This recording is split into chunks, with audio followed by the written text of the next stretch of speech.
পাশের বাড়ির বৌদির জামাই বোকা। একদিন বৌদি আমায় ডেকে নিয়ে বলল, তোর দুলাভাই একটা বোকা, আমার কষ্ট অভাব দূর করতে পারে না। আমি বৌদির কথা শুনে অবাক হয়ে যাই। একদিন বৌদি আমার সাথে যা করেছিল তা শুনলে তোমাদের চোখ কপালে উঠে যাবে। আমি তখন ছোট, ক্লাস 7-এ পড়ি। আমাদের পাড়ায় প্রতিদিন রাতে গানের আসর জমত। গ্রামে আমাদের আড্ডা গুরু নীরব ভাই। স্কুল না থাকলে সারাদিন তার ঘরে বসে থাকি আর মোবাইলে গান শুনি। আমাদের এলাকার রাজু ভাইয়ের বউ একটু অন্যরকম। গ্রামের ছনের ঘর ছিল জঙ্গলের সাথে। সে যদি ওর ভিতরে থাকতো তো আমাদের গায়ে পানি দিয়ে ছিটা মারতে। একদিন এভাবে যাবার সময় ভেতর থেকে পানি ছিটা দিয়ে বলে, জামাই কই যাও, বাড়িতে আসো, পিঠা খেয়ে যাও। আমি আসলে এসবের কিছুই তেমন বুঝি না। আমি ভাবিকে বললাম, কি পিতা? আরে ভেতরে আসি না। আমি বোকার মতো ভেতরে যেতে চাইলে ভাবিকে দেখে আমি চমকে উঠি। ভাবি খিলখিল করে হাসতে থাকে আর আমায় বলল, শরম পাইছ? জঙ্গলের ভেতর ক্রিকেট বল খুঁজতে থাকি।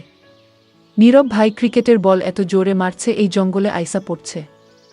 আর আমি ছোট হওয়াতে ওরা সবাই সবসময় আমার এই পাঠায় জঙ্গলের ভেতর ক্রিকেট বল আনতে। কোনোমতেই এদিন আর বল খুঁজে পাই না। রাজু ভাইয়ের বউ পিছন থেকে আমার উপর পানি ছুঁড়ে মারে। আমি চমকে উঠি, বলি, একটা ক্রিকেট বল দেখছ? সে বলে, বল আমার ঘরের চালের উপরে এসে পড়ছে, তাই আজ আর বল দিব না। আমি বললাম, ভাবি, আমার আর এখানে বল ফেলব না, আজকের মতো বলটা দিয়ে দাও। ভাবি বলল, ঠিক আছে, বলটা ফেরত দিব, তবে একটা শর্ত আছে।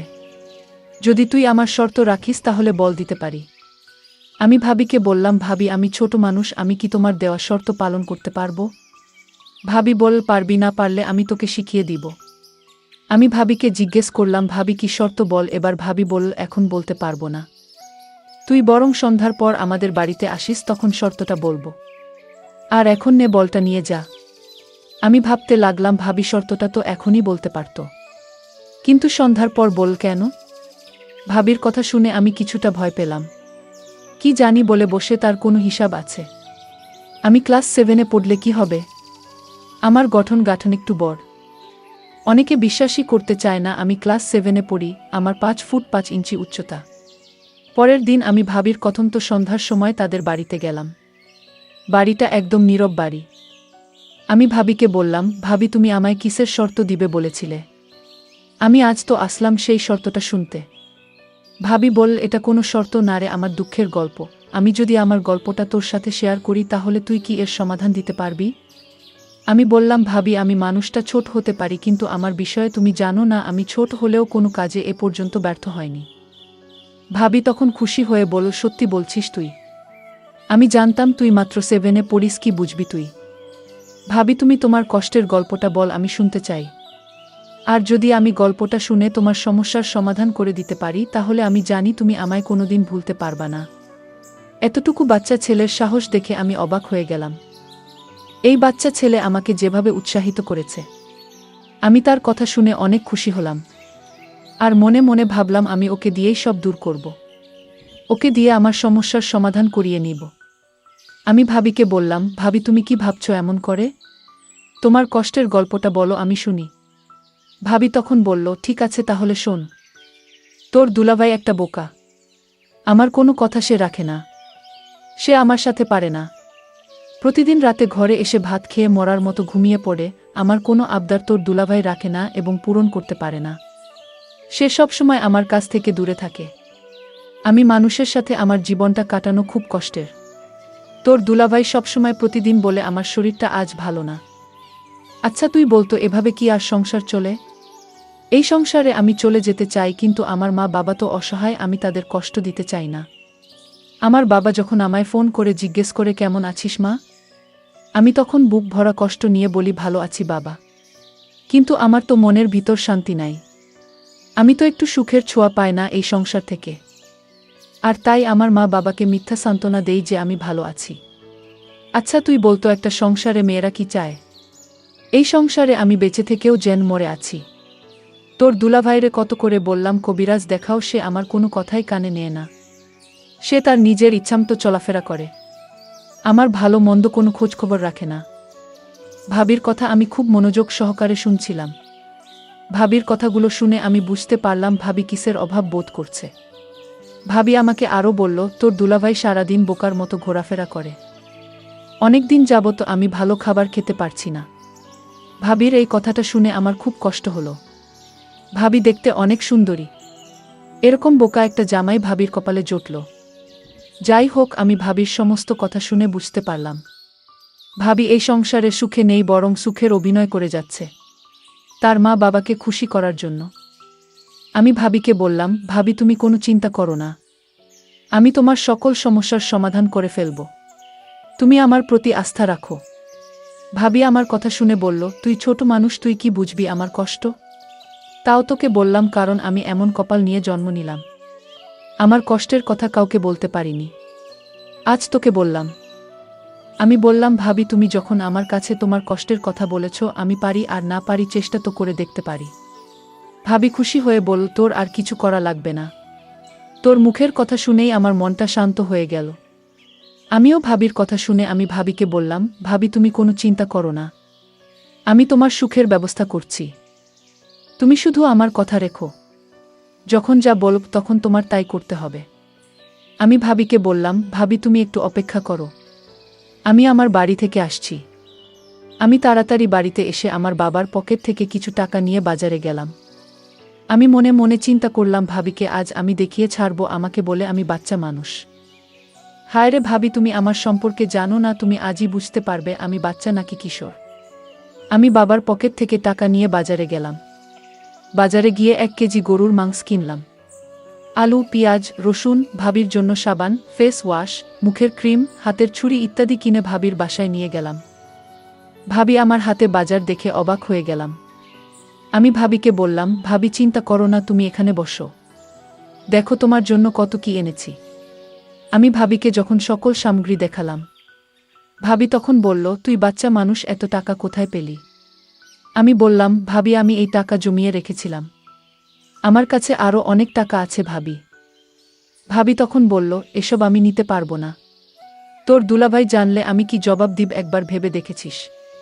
ভাবিক বললাম, তুমি বলবে বাবার একটা গরু ছিল, সেটা বিক্রি করে কিছু টাকা আমাকে খরচ করার জন্য দিল, তোর মাথায় তো দারুণ বুদ্ধি, কিন্তু আমার জন্য তুই এত কিছু করবে কেন? আমি তোর কি হই? আরে ভাবি, একটা গান আছে না, মানুষ মানুষের জন্য, আমিও মানুষ, তুমিও মানুষ, শুধু এইটুকু জেনে রাখো। আর তাছাড়া আমার তো আর বড় ভাই নেই, আমার কোনো ভাবিও নেই। যদি আজ আমার একটা ভাবি থাকতো, আর সেই ভাবি যদি তোমার মতো কষ্টে থাকতো, তাহলে আমি কি তাকে ফেলে দিতাম? আমি তাকে হেল্পও করতাম না। ভাবি তখন বলল, আসলে সত্যি তোর অনেক মেধা আছে, তুই ছোট হলে কি হবে, তোকে আল্লাহ অনেক জ্ঞান বুদ্ধি দিয়েছে, তুই ভবিষ্যতে অনেক বড় হবি। আমি ভাবিকে বললাম, ভাবি এবার কথা বাদ দিয়ে রান্না করো, আজ তুমি গরুর মাংস দিয়ে ভাত খাবে, আমিও তোমার সাথে খাবো, অনেক ভালো লাগবে। বলতেই ভুলে গিয়েছিলাম যাকে আমি বাচ্চা বলে ডাকি, তার নাম সজীব, তার মা বাবা। ভালো লাগবে। বলতেই ভুলে গিয়েছিলাম যাকে আমি বাচ্চা বলে ডাকি, তার নাম সজীব, তার মা বাবা আছে, তাদের একটা মাত্র সন্তান, সে হচ্ছে সজীব। আর একমাত্র সন্তান বলে সজীবকে তার বাবা মা অনেক স্নেহ করে, যখন যা চায় তাই দেয়। আমি সজীবকে বললাম, সজীব তুই বস, আমি রান্না করি। সজীব তখন বলল, ভাবি আমি তোমার সাথে রান্নায় হেল্প করি। আমি বললাম, ঠিক আছে কর। আমি আর সজীব মিলে রান্না শেষ করে ঘরে নিয়ে যখন খেতে বসবো, ঠিক তখনই আমার বোকা জামাই বাড়িতে হাজির। সজীব আমার স্বামীকে ভয় পেয়ে সে কাঠের তলে লুকিয়ে পড়ল।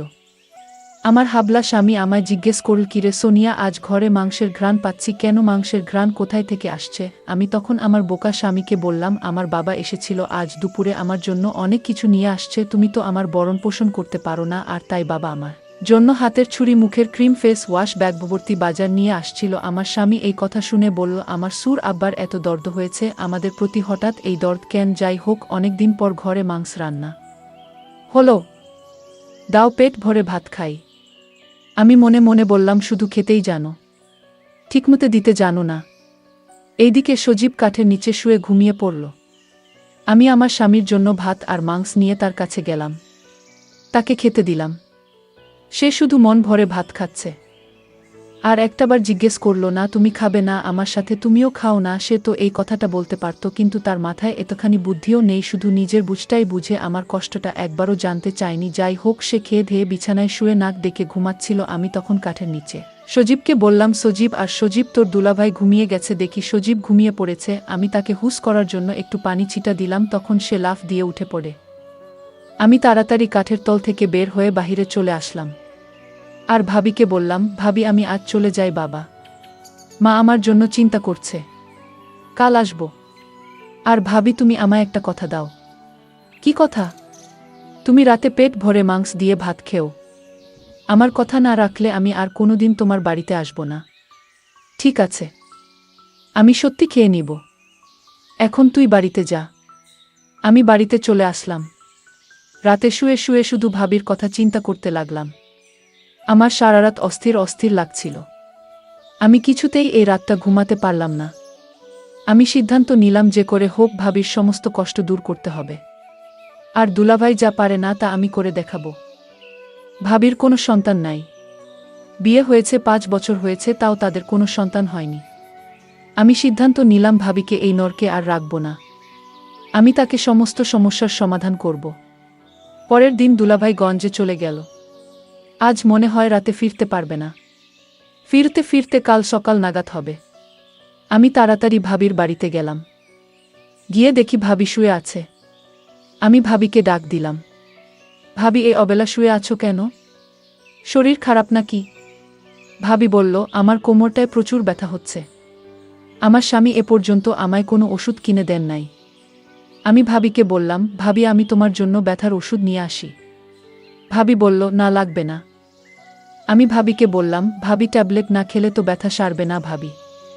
সজীব ভাই আমার, আজ আমি অসহায়। আমার পাশে কেউ নেই। আজকের কোমর ব্যথায় মনে হয় আমি মরে যাব।